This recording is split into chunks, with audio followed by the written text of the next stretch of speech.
Now the next thing is to plot our graph. Next thing is to plot our graph. So let's quickly do that.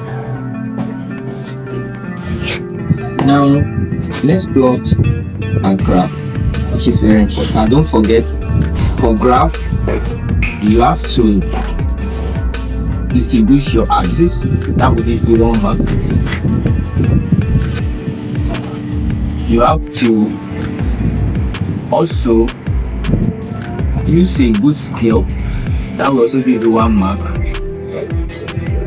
At least 3 correctly plotted points. That will give you 3 marks.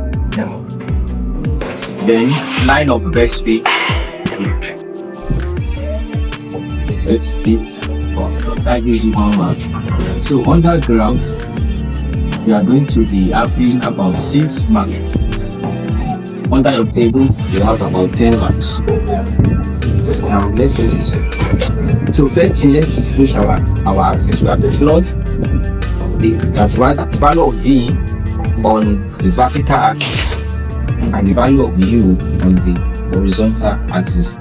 Don't make the mistake of putting this as Y and putting the horizontal as X. We're going to use the given quantity. So let's first of all determine let's find our scale first. Scale is important to give you 6 marks. You are going to get one mark for distinguishing your axis. In this case, you have to use the quantity they ask you to use, not Y and X. You have to plot V on the vertical axis and then U on the horizontal axis, which are distinguished there. That should give you 1 mark. Then your scale, if you look at my scale is even. My scale is progressively increasing based on the value of V that I have there. My highest value of V here is 0.2, and I say my scale can accommodate it. Here for my U, my highest value of my U is 0.35, which my scale can easily accommodate here. This is 0.35 here. This is 0.35. My scale can accommodate it, and it's my scale degree from origin 0.0, which is okay. Now we can plot our graph. Now my first value is 0.10, 0.10 against 0.10 here against 0.05, which is going to be this line. Because I use very big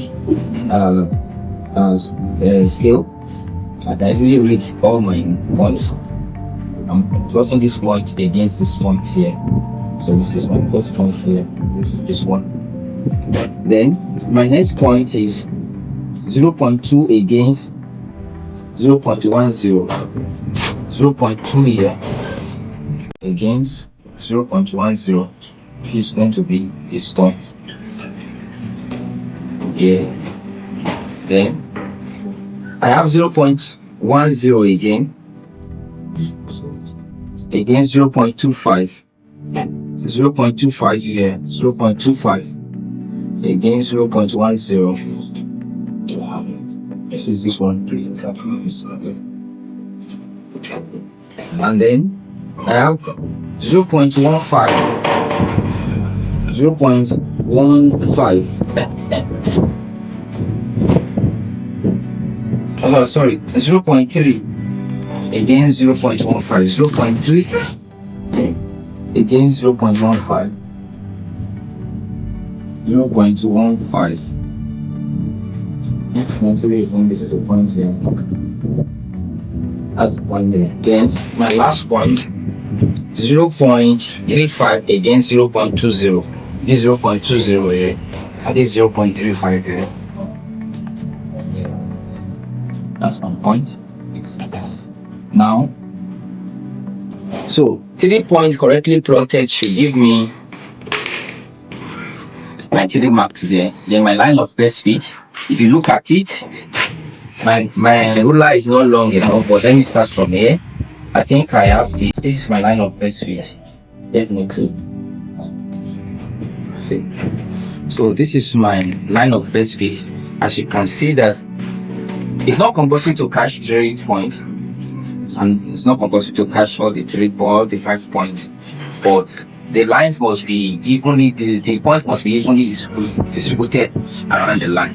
Now, the next thing is to calculate my gradient, because the question asks you to calculate your gradient or the slope of the graph. First thing you need to do, you are going to draw your your very large right angle triangle. Then I will trace my point down. This is already on the line. You can use a ruler to trace this point down. So mark your, also trace it to this side with your pencil pen to show where you are reading your values from on the axis. Dotted line, dotted line this side. Then also this way, I trace this down to trace it. So you can read up here, you can read gradient. Okay, so you can do your slope V equals 2. This is our V2 minus V1 over U2 minus U. So my U2, my V2 is, if I read this value, if this is 0.15, this will be 0.15, this will be 15. I'm taking to 1617, and then 175, 0.175, 0.175. Take away, take the other one, 0.05, 0.05 over read the other one here. My U2 is 0.35, 0.35. Take away my U1, it was 0.10, which is 0.10. Now, if you do this mathematics, because 2 to 20p, so let's get it that way, 0.50. 0.50 is okay. Let's get it that one.